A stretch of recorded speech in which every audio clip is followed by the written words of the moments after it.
Muck's a good guy, but in that moment, all I could think was that the fucker was trying to jinx us. I didn't start to relax until Corey Perry scored to make it 6-2 with 3 minutes to go. This was the moment a hockey person dreams about their whole life, and I was going to enjoy it. I went down to the bench to watch the final seconds tick off the clock. The players were all excited and yelling, and our owner, Henry Samueli, was hollering as well, though mostly unintelligibly.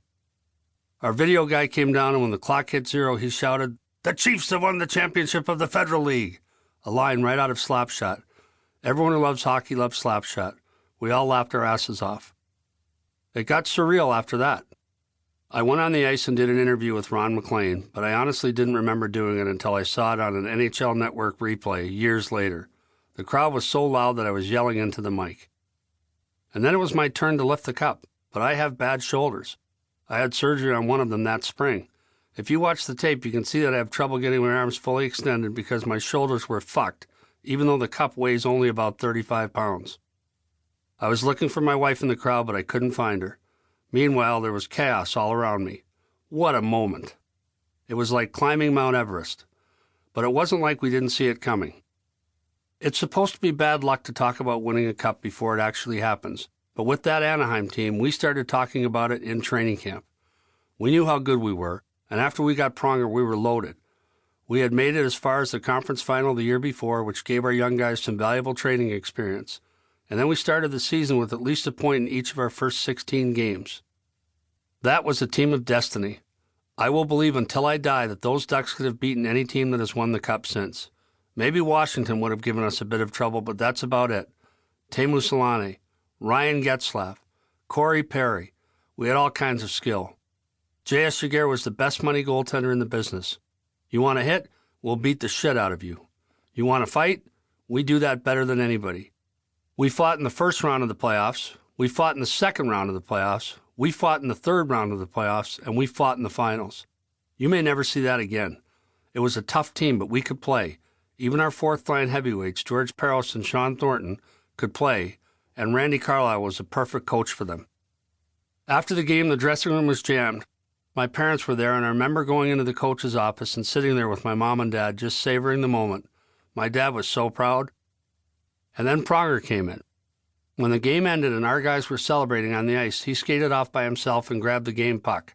Some of the media guys actually criticized him for that because he wasn't immediately with his teammates.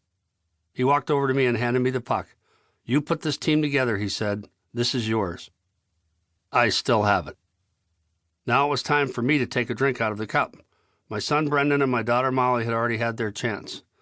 Then the players started chanting, "Burke, he wants a drink. Burke, he wants a drink." Travis Moen and Parros were holding it, pouring in champagne and warm Bud Light. It was a disgusting mix, and 20 people had already slobbered on it, but it was the best, sweetest drink I've ever had in my life. At least it was until they tipped it up and poured it all over me.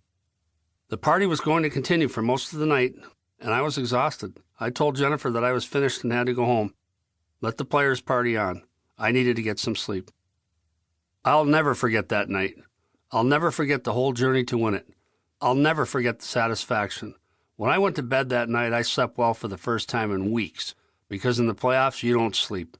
But that night, I slept like a baby as a Stanley Cup champion. Looking back now, I savor those moments. They're what we strive for, the ultimate.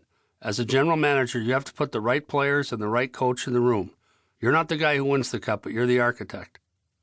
We had the coaches over to the house the next day, and then later in the summer, we had a big party back in Vancouver, where we closed down a restaurant for the night, and none other than Gordie Howe walked in off the street. It was a pure coincidence. "Okay if I crash your party?" he asked. "Whatever you want, Mr. Howe." We had the cup in the room, and Gordie was showing people his name engraved on the rings.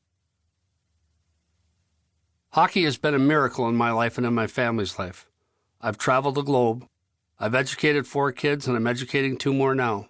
The sport has given me so much, and it has given me a voice.